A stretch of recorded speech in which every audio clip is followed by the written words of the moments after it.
dari unsur alam masing-masing. Baitul ibadah untuk unsur alam api itu yang paling baik adalah menjaga wudhu, istighfar dan sholawat. Jadi sesuai jiwa api itu biar adem karena dia unsurnya panas, maka harus adem, dijaganya dengan jaga wudhu. Ya, jaga wudhu. Jaga wudhu. Jadi batal wudhu. Jaga wudhu sama apa lagi, Pak? Istighfar, sholawat. Itu penetralisir tuh. Kalau orang yang gampang marah, emosional, unsur api, nah ini baitul ibadah yang bagus buat beliau. Kalau udara, baitul ibadahnya baca Quran sama qiyamul lail. Unsur udara. Kalau air, sholat sunnah, duha dan sedekah. Tuh, kalau unsur air, jadi kalau pengen teman yang baik, unsur air, gampang sedekah, gampang berbagi. Berarti unsur api nggak usah sedekah ya? Bukan begitu, Ibu. Jangan ngomong jadi mustahil, kali-kali mau jadi bujaki. Itu kan mentalis itu mustahil kan. Ya. Yang terakhir, ya kan, unsur tangan jiwanya. Jadi baitul ibadah itu menuntut ilmu dan silaturahim. Jadi orang-orang yang bumi, yang tanah, baitul ibadah itu banyak silaturahim dan menuntut ilmu. Itu yang paling pokok, paling bagus. Tiap orang beda-beda. Ya, mungkin cukup ya. Beri hamba uang 150 juta dalam waktu 1 sampai 3 bulan tanpa rehat.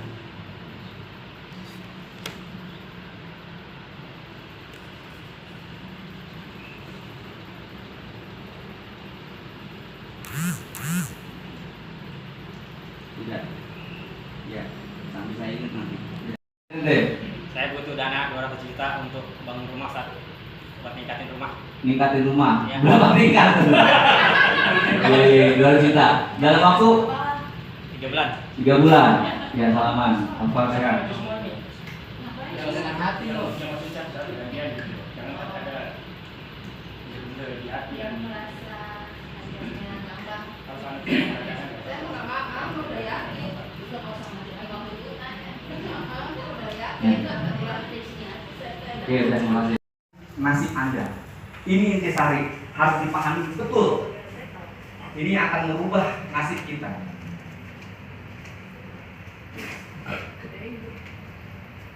Informasi yang didapat atau dasar ilmu yang kita dapat masuk ke akal pikiran kita, menjadi sebuah pola pikir plus ataupun minus, positif ataupun negatif, sehingga akhirnya menjadi sebuah habit, kebiasaan.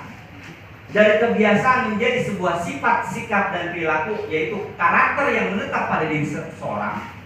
Maka karakter itulah yang menentukan keberuntungan nasib baiknya seseorang. Pembuka di awal ingat ketika orang merokok, ya, yang sudah terprogram, walaupun di iklannya, di tulisan kertas rokoknya, rokok itu berbahaya dan lain sebagainya, karena alam bawah sadar dia apa? Rokok nyaman, bikin fly, bikin happy, paham ya? Itu jadi nggak ngaruh. Nah, sekarang kita akan program kebahagiaan, keberlimpahan rezeki, kesehatan. Kita akan program sekarang. Gimana caranya? Ini pahamin dulu. Ini prosesnya dari bawah, tapi kita langsung akan kuantum, lompat kepada bagaimana merubah karakter buruk kita menjadi keberuntungan nasib kita. Diawali dengan merubah habit kita yang negatif menjadi positif. Paham? Bagi orang yang belum belajar motor ataupun mobil, pasti ketika awal-awal nabrak atau grogi dan lain sebagainya, betul? Ya. Tapi ketika sudah mahir, dia bisa sambil makan, minum, santai, sambil baca WA, sambil nyetir ya.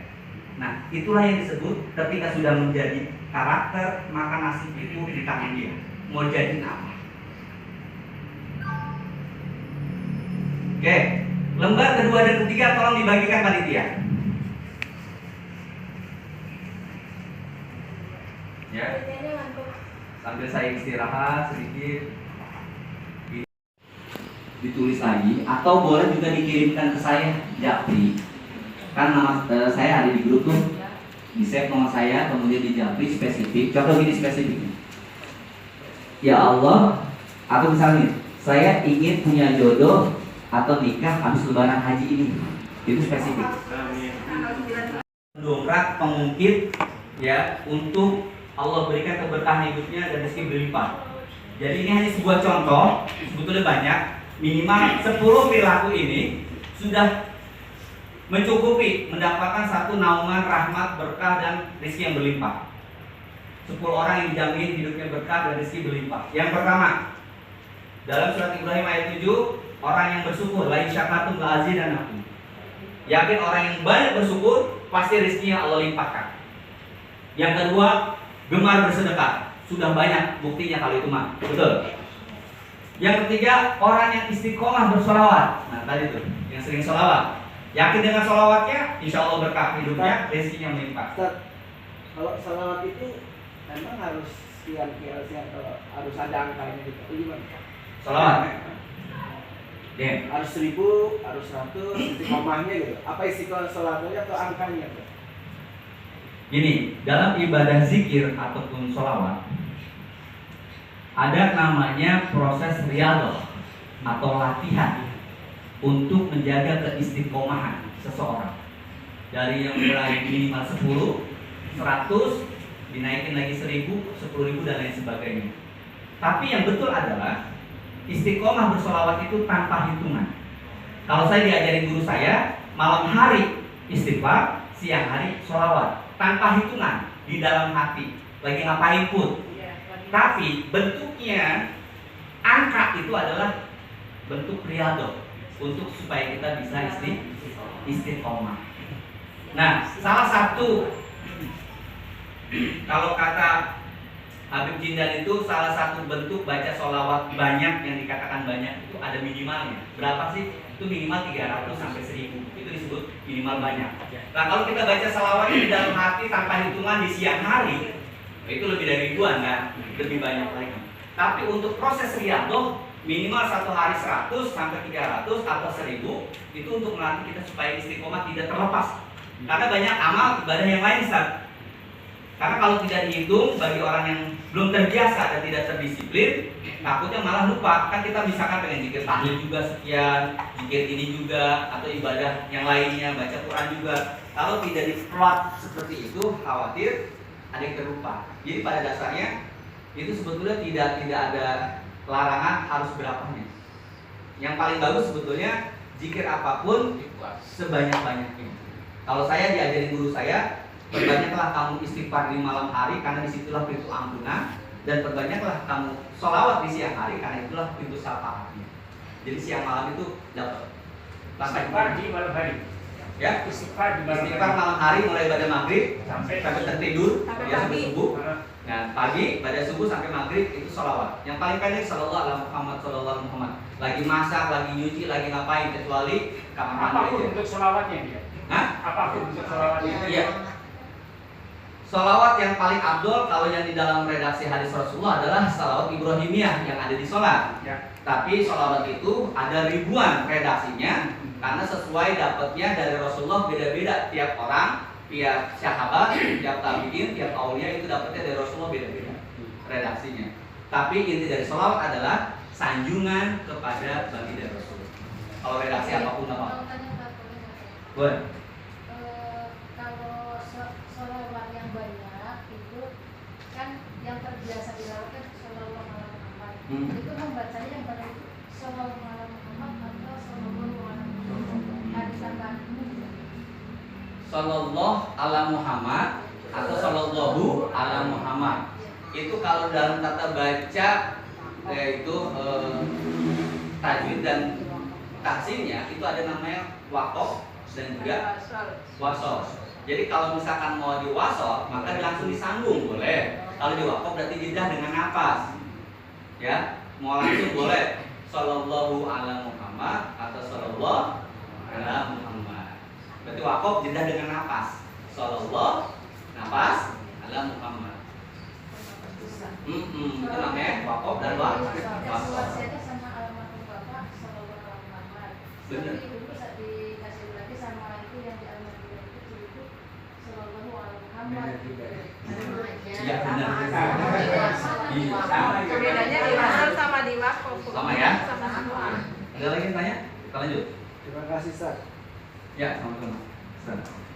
Kemudian yang kelima, orang yang dijamin hidupnya berkah dan rezeki berlimpah adalah gemar sholat sunnah, tahajud dan duha. Jadi masuk ya teman-teman tadi ya, masuk.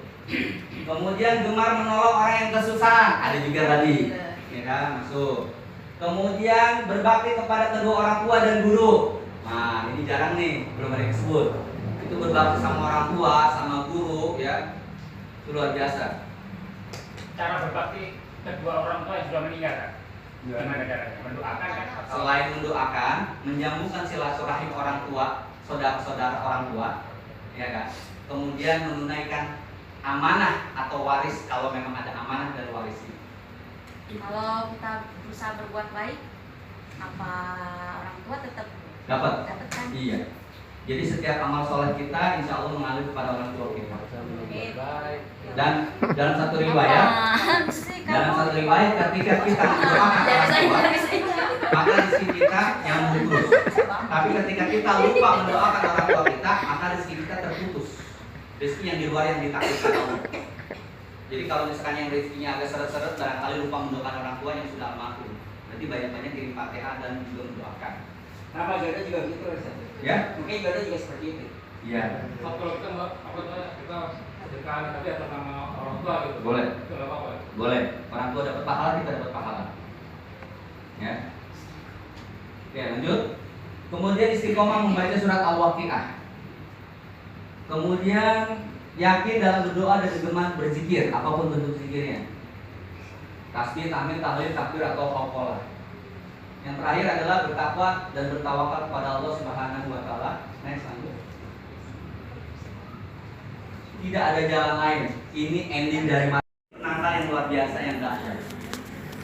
Semakin baik sangkanya kuat, maka itu yang akan kita dapatkan. Kemudian yang kedua, keyakinan yang lurus dan benar. Selama kita yakin kepada Allah bahwa Allah itu nolong kita, maka jangan khawatir terhadap apapun yang akan terjadi di kemudian hari. Kenapa amalan ayat kursi itu luar biasa dahsyatnya? Di situ Allah mengatur seluruh makhluknya dan hambanya.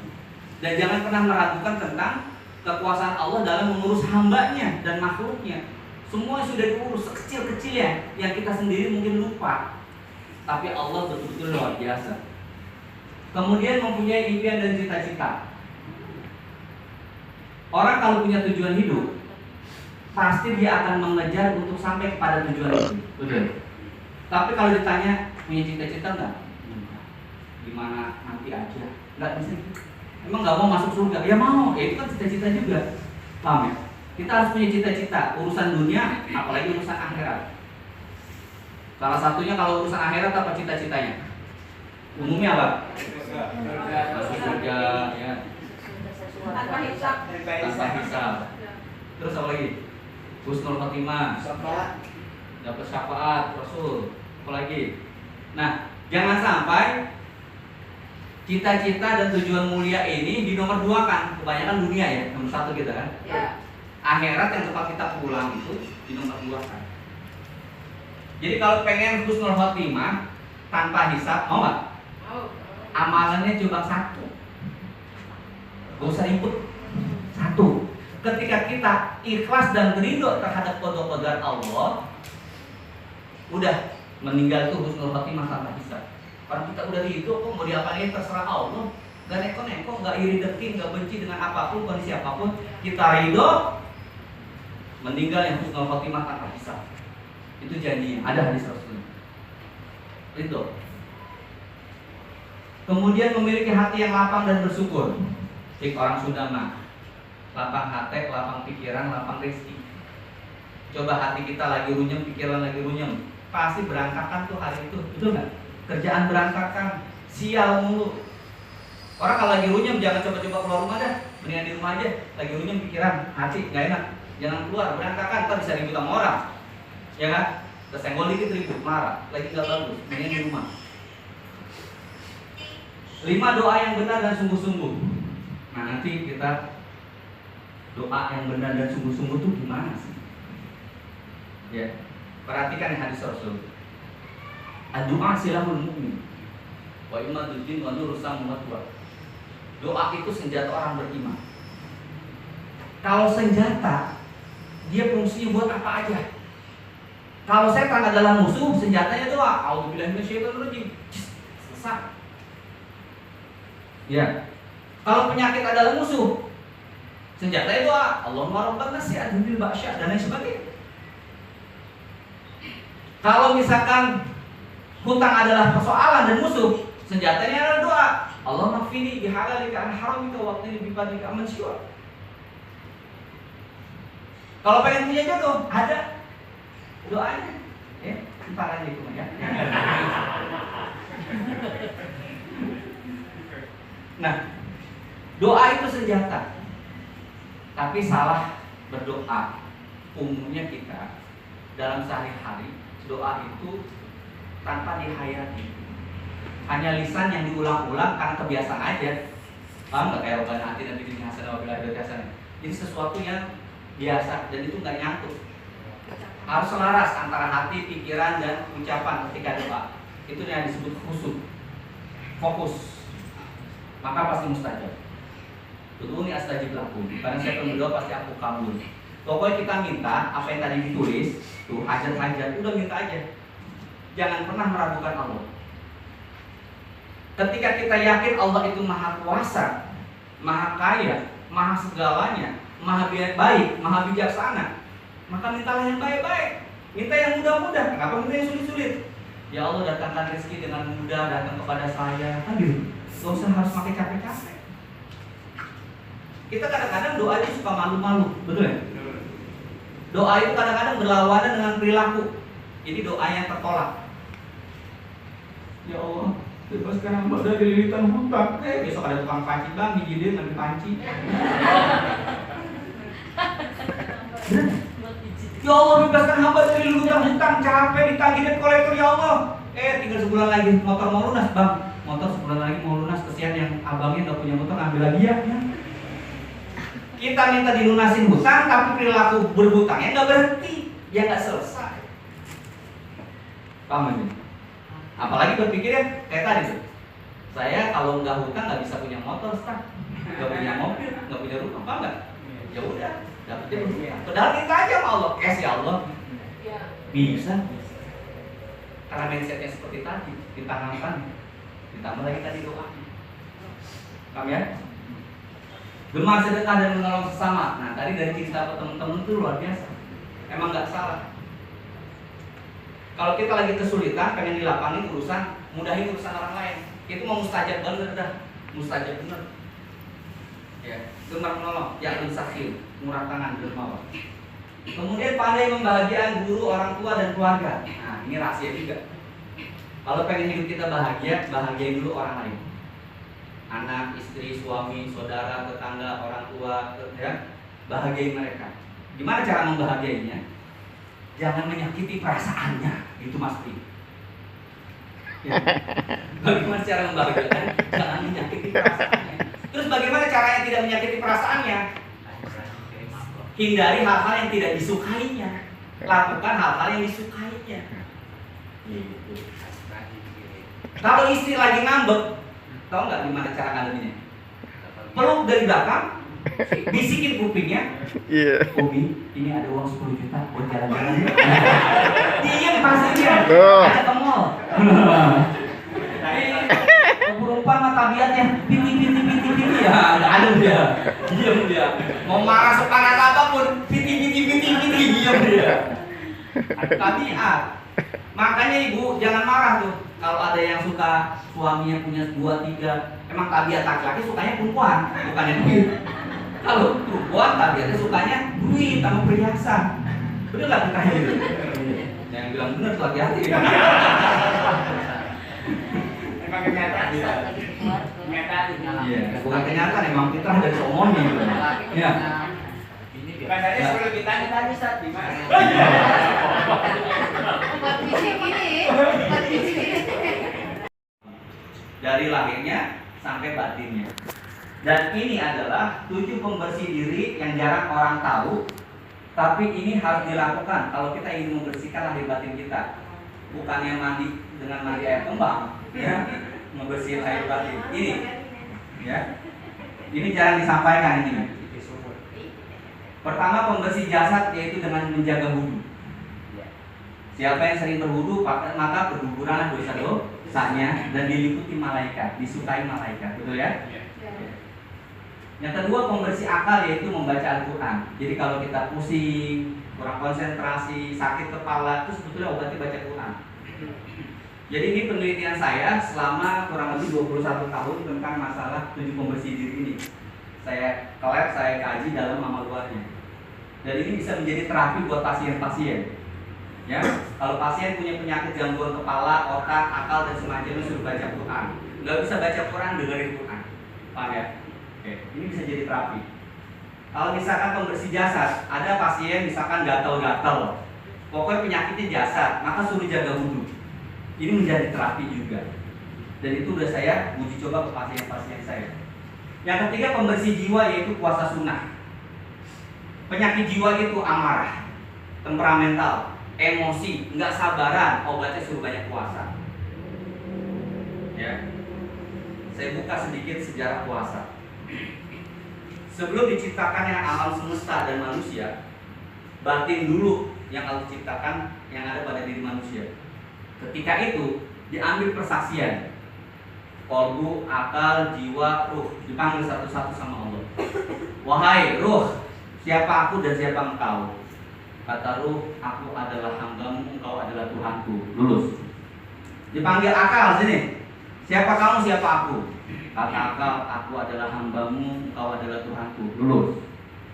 Dipanggil lagi kolbu. Kolbu, mari. Siapa engkau, siapa aku? Aku adalah hambamu, engkau adalah Tuhanku. Lulus.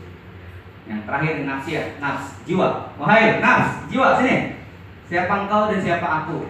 Aku adalah aku, engkau adalah engkau. Jawabannya paling beda. Ditanya 3 kali sama Allah, siapa engkau, siapa aku? Aku adalah aku, engkau adalah engkau. Karena ngebalelo si nafsi ya, jiwa ini direndam ya di dasar api neraka selama kurang lebih 50.000 tahun. Setelah direndam di api neraka 50.000 tahun, diangkat di jiwa ini, ditanya lagi sama Allah, siapa engkau, siapa aku? Kali ini jawabannya benar, tapi masih sedikit ngeyel. Aku ya hambamu, engkau ya Tuhanku. Paham? Kayak gak ikhlas. Semenjak itulah disyariatkan, diperintahkan untuk berpuasa sepanjang hidup, sepanjang masa. Jadi puasa itu hakikatnya sepanjang masa. Secara batin, menjaga jiwa ini harus dikendalikan dari hawa nafsu yang buruk. Paham ya? Oke. Nah, secara syariat zahirnya, dalam 1 tahun ada namanya Ramadan. Dalam 1 bulan ada namanya Yaumil Bid. Dalam 1 minggu ada namanya Senin Kamis atau Daud. Itu dasar sejarah kenapa diwajibkan dan syariatnya puasa. Karena tabiat jiwa itu ngabalelo, susah diatur. Makanya kalau orang yang tabiat jiwanya sering marah, emosional, gak sabaran, obatnya puasa, terapinya puasa. Ustaz, anak saya tuh nakal banget ini, nah gimana supaya ngajarin anak bisa puasa? Diatur pola makannya yang sehat-sehat, yang bagus-bagus, paham ya? Kemudian apa? Doain makanan minumannya supaya anak itu baik akhlaknya, perilaku. Oke, lanjut. Kemudian apa pembersih kolbu?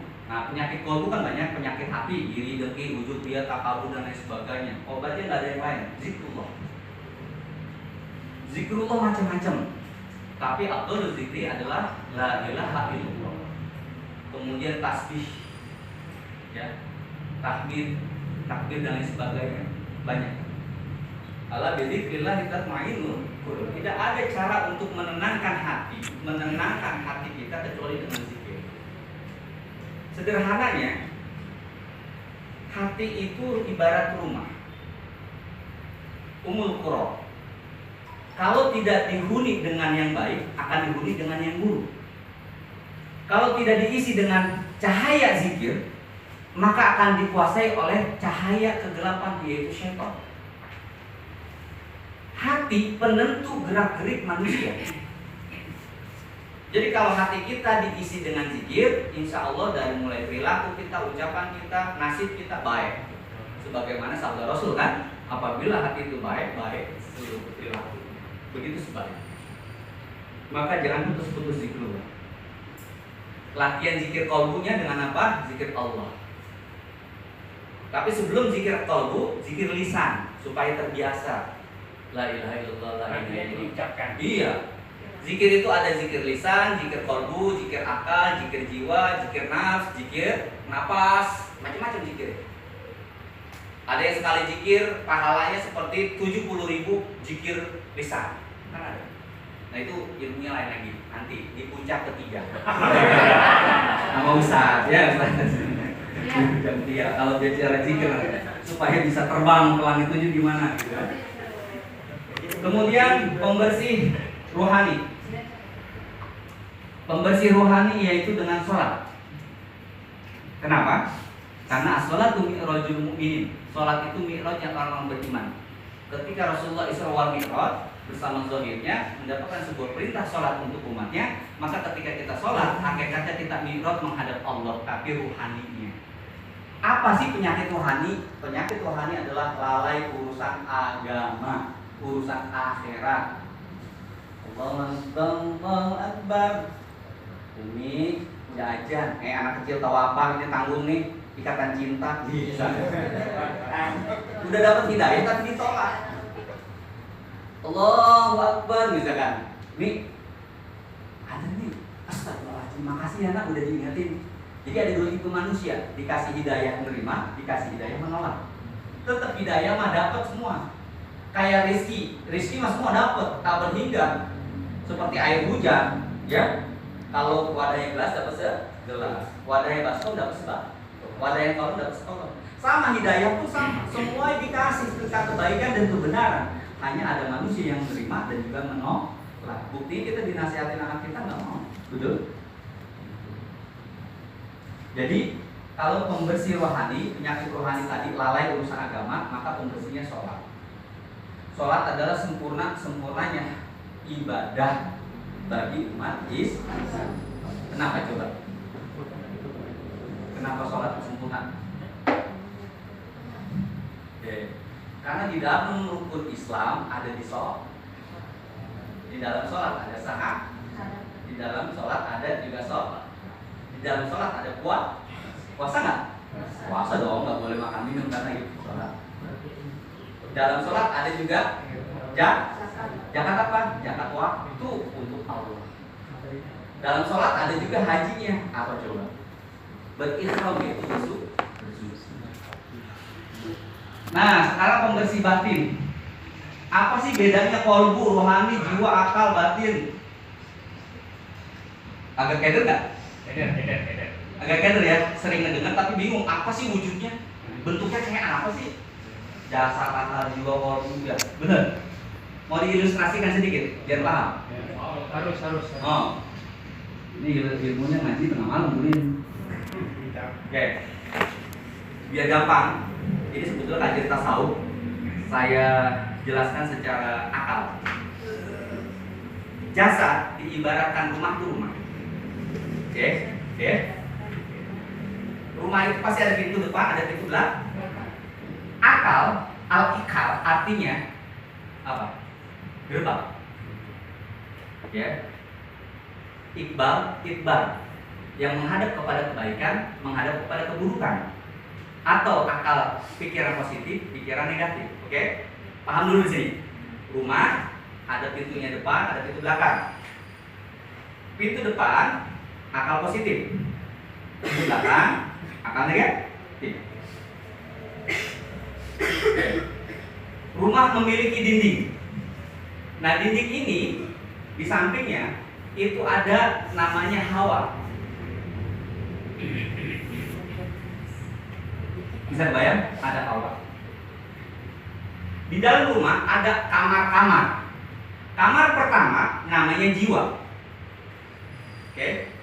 ketika seseorang akal pikiran negatif yang terbuka, maka hawa dari luar masuk ke dalam ruangan yang pertama yang namanya jiwa, maka disebut hawa nafsu. Karena setan itu posisinya ada di luar, bukan di dalam. Setan itu ada di luar rumah, ada di luar kolbu. Sifatnya hanya membisak-bisikan, waswisu fi sudurinas. Jadi kalau setan membisikin lewat hawa, hawa itu unsur negatif, masuk ke dalam ruangan pertama itu adalah jiwa, maka disebut hawa nafsu. Tapi kalau pikiran positif, maka pintu belakangnya tertutup, pintu depannya yang kebuka, yang positif kebuka, yang negatif tertutup, maka hawa itu tidak mencemari jiwanya. Maka jiwanya menjadi tetap jiwa mutmainah, jiwa yang tenang, yang baik. Ruangan kedua di dalam jiwa, kan ruangan pertama di dalam rumah, ruang pertama itu jiwa. Di dalam ruangan itu ada ruangan yang kedua, namanya qalb. Di dalam qalbu ada namanya ruhani. Di dalamnya lagi ada syir. Di dalamnya lagi ada nur. Di dalamnya lagi ada Allah. Antar dari dalam. Antar Allah ada di diri kita. Memang iya sebenarnya. Tapi panjang. Tapi kurang lebih urutan begitu. Paham ya? Kurang lebih urutan sih. Oke, pembersih batin. Batin itu adalah keseluruhan dari dalam diri kita. Akal, jiwa, qalbu, ruh, itulah batin. Kalau jasad berarti johir. Pembersih batin dengan istighfar dan sholawat. Istighfar pembersih dosa, sholawat syafaat Rasul. Dan yang terakhir, pembersih harta. Harta kita harus dibersihkan, karena selalu dia bersentuhan sama diri kita. Diri kita harus dibersihkan. Sesuatu yang bersentuhan dengan diri kita juga dibersihkan, yaitu harta. Dengan apa? Zakat dan juga sedekah. Kalau kita punya penghasilan jarang dibersihin harta kita, itu salah satu rezeki kita tidak bertumbuh. Kalau dalam dunia investasi, kalau rezeki kita ingin bertumbuh, banyak-banyaklah bersedekah dan keluarkanlah zakat. Kalau tidak dikeluarkan zakatnya, itu adalah kewajiban, maka Allah rampas dengan cara Allah miskin orang itu. Sebagaimana zaman dulu harus dibakar untuk membayar zakat. Oke, ada pertanyaan ini? Yang tadinya tilawahnya misalkan males, ya gimana caranya tilawahnya rajin? Itu maka harus dibikin jadwal dan komitmen dengan jadwal pribadi. Jadi kalau kita tidak mengatur diri kita, tidak menjadwal diri kita, tidak mendisiplinkan diri kita, maka tidak akan mungkin berubah nasib kita. Ya begitu-gitu aja. Contoh, kalau kita sholat yang biasa-biasa saja, nggak ada sunah-sunahnya, baca Qurannya enggak, zikirnya enggak, hidup kita pas-pasan saja, coba dirubah ibadahnya, ditambahin, ditingkatin, pasti berubah juga. Paham ya maksudnya?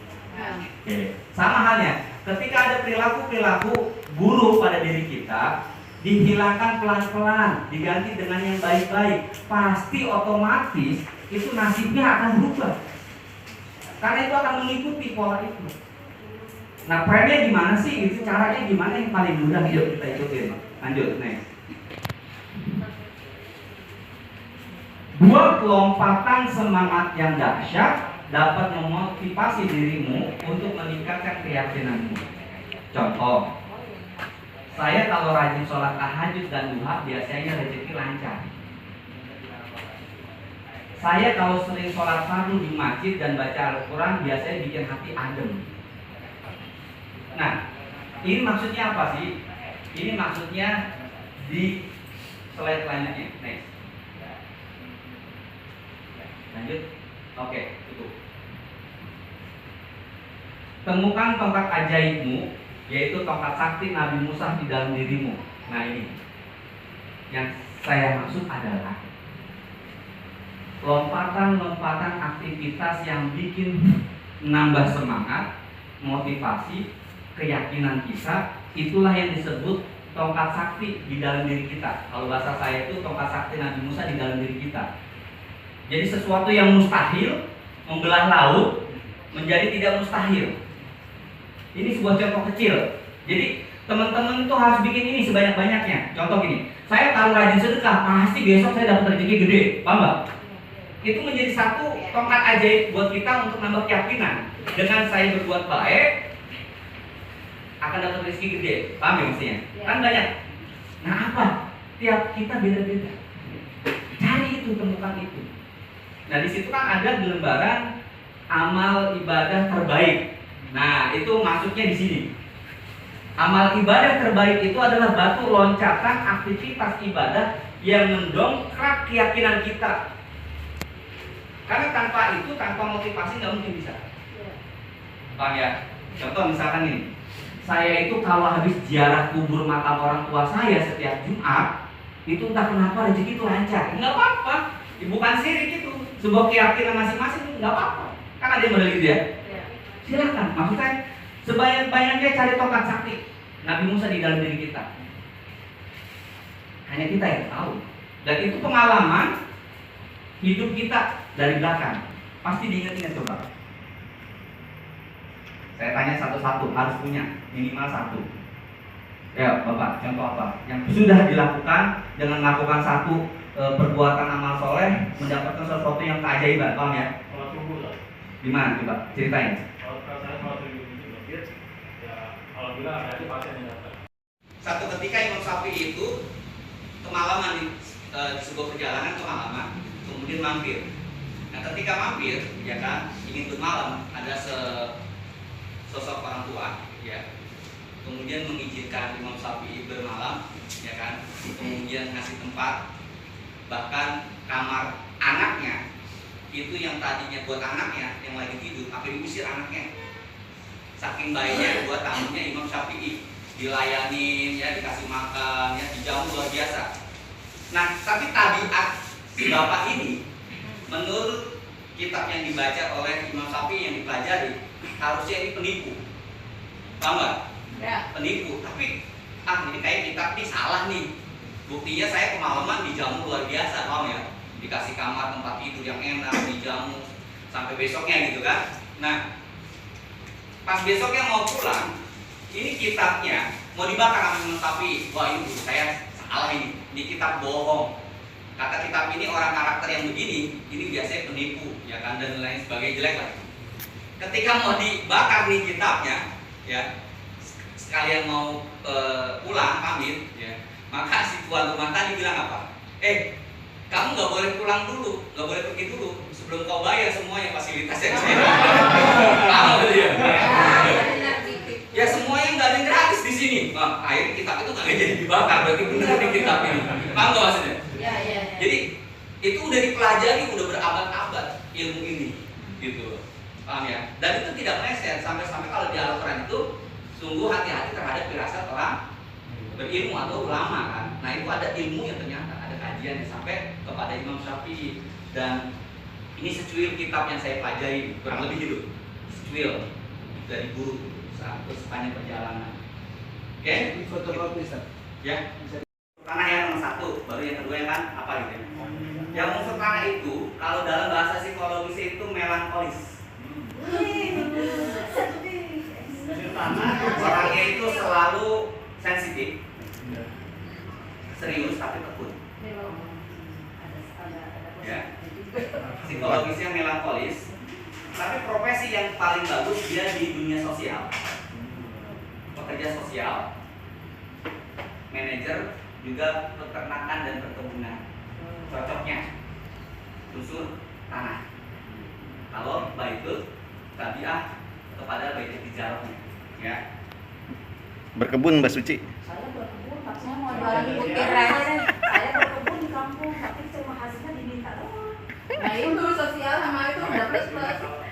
Nah soalnya berkebun itu harus kita yang turun, jangan orang lain. Ya saya yang turun, saya mah nyangkul kalau pulang ke kampung itu. Ya, jadi kita Tapi yang hasilnya nyambung ke bumi ini. tapi hasilnya ya itu nggak cari duit cuma. Oke, sekarang unsur air. Siapa yang unsur air? Nomor satu dominan. 3 orang ya. Pak, unsur air ini kalau bahasa psikologisnya itu tabiat itu pragmatis. Orangnya santai, agak tenang, gitu. Agak kalem dah.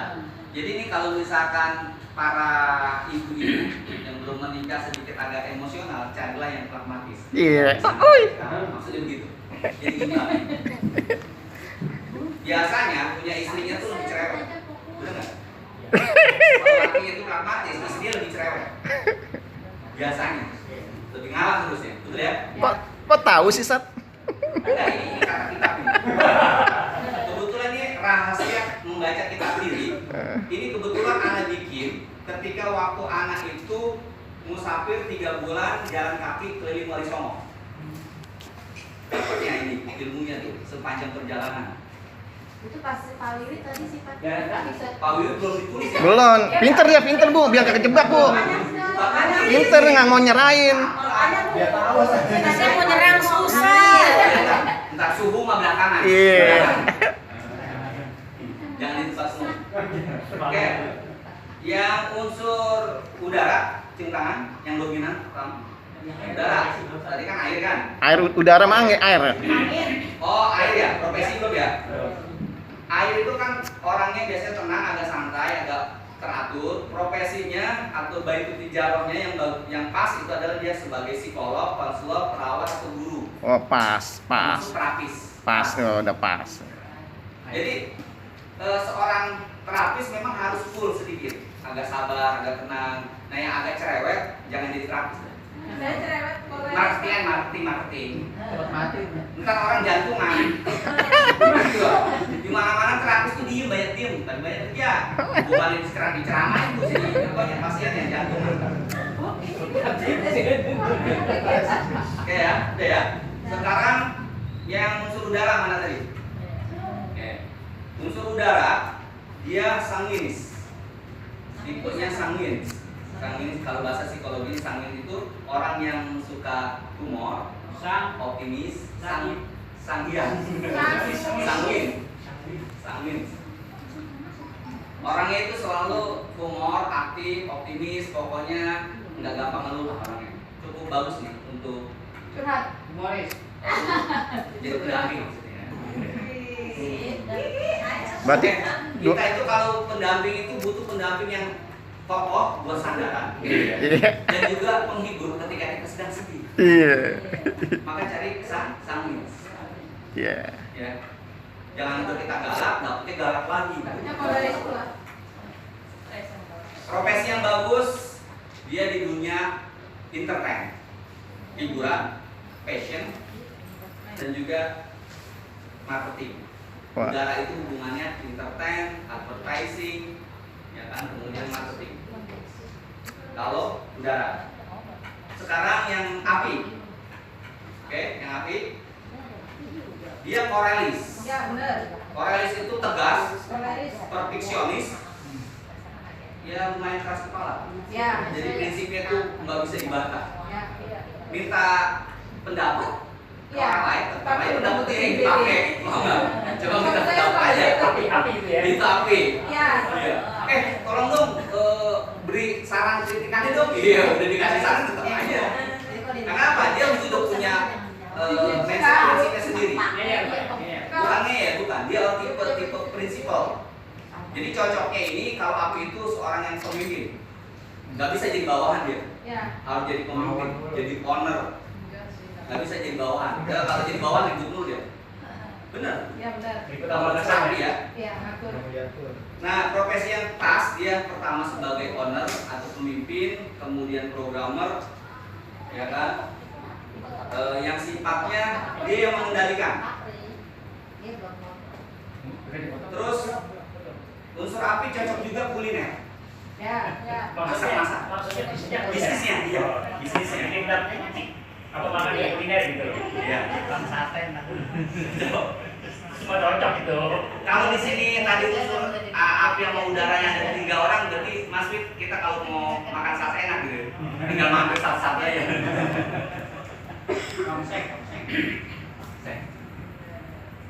Oke, udah. Masih ada 2 lagi Kak. Masih ada Iya, kalau pasiennya 2, tapi ngasih 10 juta selesai ya. Organ tubuhnya pertama jantung, paru-paru, usus kecil, usus besar. Itu organ tubuh yang sering diserang. Bahasa yang lemah itu yang lemah. orang yang unsur api, jantung sama paru-paru sama usus kecil, usus besar yang sering diserang, jadi harus dijaga bagian itu. Karena hubungannya kalau orang api, emosinya ada yang meletup-letup, ada yang dipendam, itu hubungannya ke jantung. Itu yang harus dijaga. Gitu. Jadi kalau bisa mengendalikannya ya aman. Kemudian kalau udara itu liver, berarti hati ya. Kantung empedu sama otak belakang, sering sakit kepala bagian belakang atau mikir. Itu yang bagian udara. Yang unsur air, udara itu liver, kantung empedu sama bagian otak kepala belakang yang sering sakit, yang sering terserang. Unsur air itu berarti bagian organ vital, ginjal, kantung kemih, dan organ vital, baik perempuan ataupun laki-laki. Jadi kalau misalkan tadi teman-teman ada yang unsur air dominannya, biasanya masalahnya itu di bagian organ itu umumnya. Ginjal, kantung kemih, sama organ vitalnya. Iya. Itu yang air. Siapa tadi air yang dominan? Benar nggak? Iya. Sering masalah kayak sakit pinggang, sakit ginjal, atau buang air kecil, buang air besar, kantung kemih dan organ vital. Saya beser, Ustaz. Kalau dingin sendiri kencing-kencing mulu. Hah? Saya beser. Biasa, Iya. sama. Iya. Ente air ya? Air. Air. Iya. Berarti ente harus pindah hijrah ke lokasi yang kekeringan. Mesti soal banjir, sering hujan, sering beser maksudnya. Unsur tanah itu lebih organ tubuhnya yang sering terganggu bagian limpa, lambung, dan pankreas atau diabetes hati-hati. Jadi yang unsur tanah. Limpa, lambung, pankreas. Jadi nulisnya yang masing-masing aja ya, sesuai organnya aja, jadi nggak usah semuanya. Iya, tapi dia tahu. Apa tadi, Ustaz? Semuanya aja. Oh iya. Limpa, lambung, dan pankreas. Limpa, lambung, dan pankreas. Iya benar sih, saya itu harus Tapi emang tangan tadi unsurnya. Udah ya. Itu namanya Baitu Siha. Baitu Siha itu alamat rumah kesehatan yang harus dijaga organ tubuh. Sekarang yang saya buka adalah Baitu Tabi'ah. Jadi jatuh kepada orang yang unsur alami seperti apa, dia organnya apa. Nah itu yang harus dijaga. Paham maksudnya? Lebih baik tahu daripada tidak tahu kan? Oke. Saya buka satu. Pertama, Bapak Gandhi itu unsur nomor 1 yang dominan itu tanah. Nomor keduanya tanah. Pagi. Dani tadi tangan. Kiri bagian deh. Tanah dan tanah ya.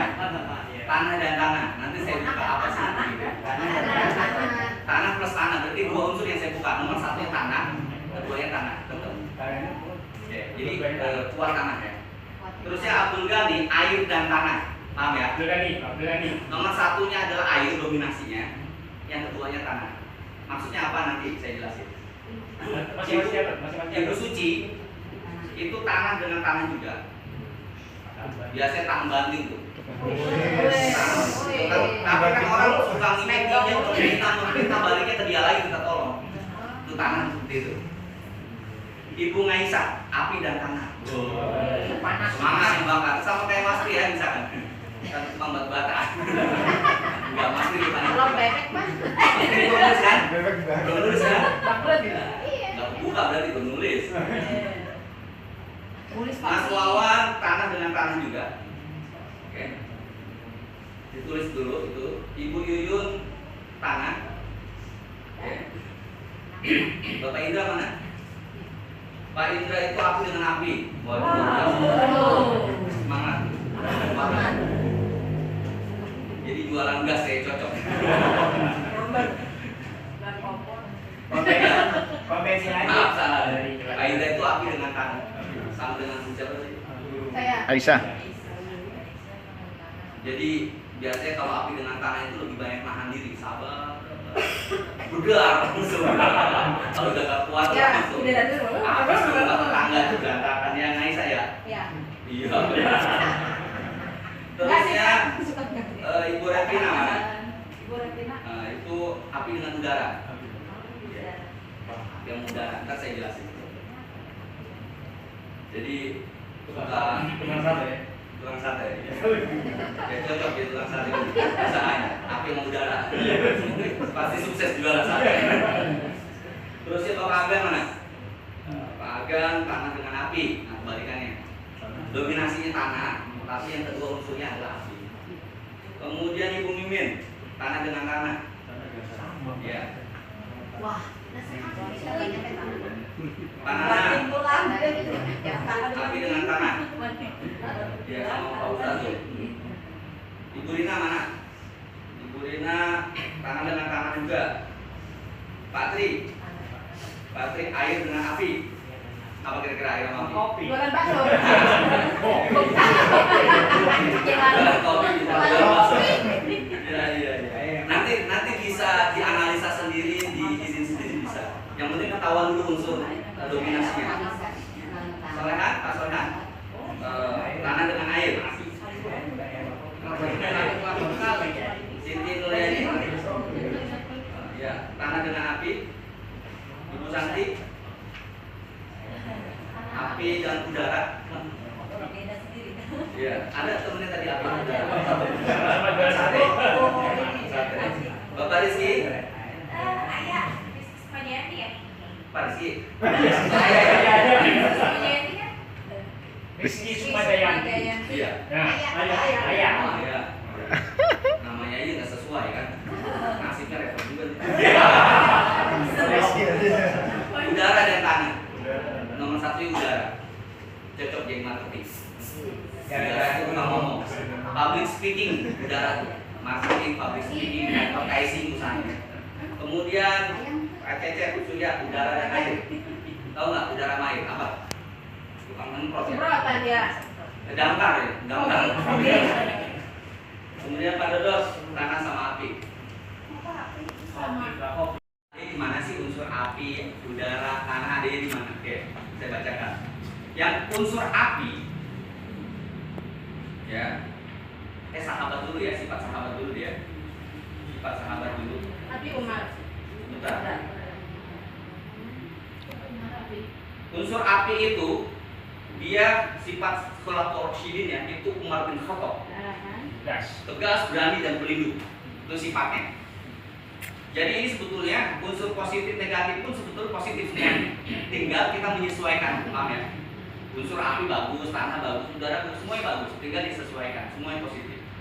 Jadi kalau yang sifatnya api, unsur alamnya, dia memiliki sifat sahabat khulafaur rasyidinnya Umar bin Khattab. Dia tegas, berani dan pelindung. Maka sebagai khalifah pemimpin. Kalau udara itu Abu Bakar Rashidik, tenang, lembut dan orangnya ngalah. Abu Bakar. Sebagaimana dengan istri ya, kalau nggak salah ya, yang dimarahin. Kemudian kalau air, Umar ya, Utsman bin Affan. Jiwa air Utsman bin Affan. Tawakal, dermawan, terusnya juga sedikit pemalu. Benar nggak sih? Pemalu. Malu-maluin, Sat.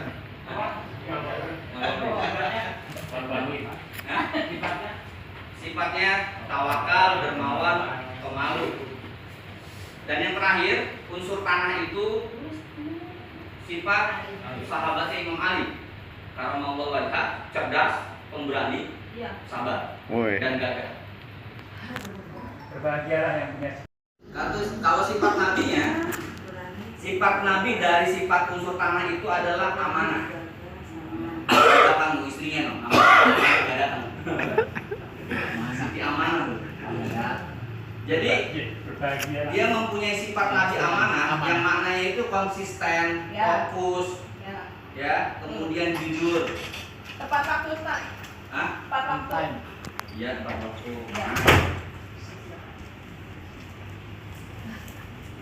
Dan telaten. Telaten. Telaten. Telaten. Bukan telatan.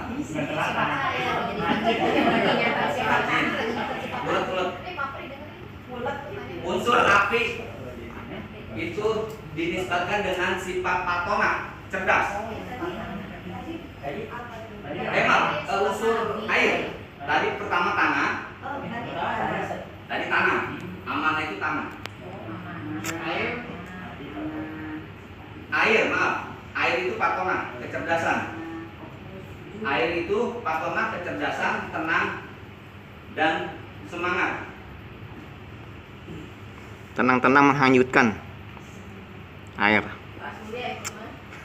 Udara, tablik. Nah, orang yang jiwanya tabiat udara itu tablik, menyampaikan. Yang jiwanya itu udara, itu sifatnya paling bagus itu menjadi tablik, penyampai. Pendakwah gitu ya. Iya, pendakwah lah.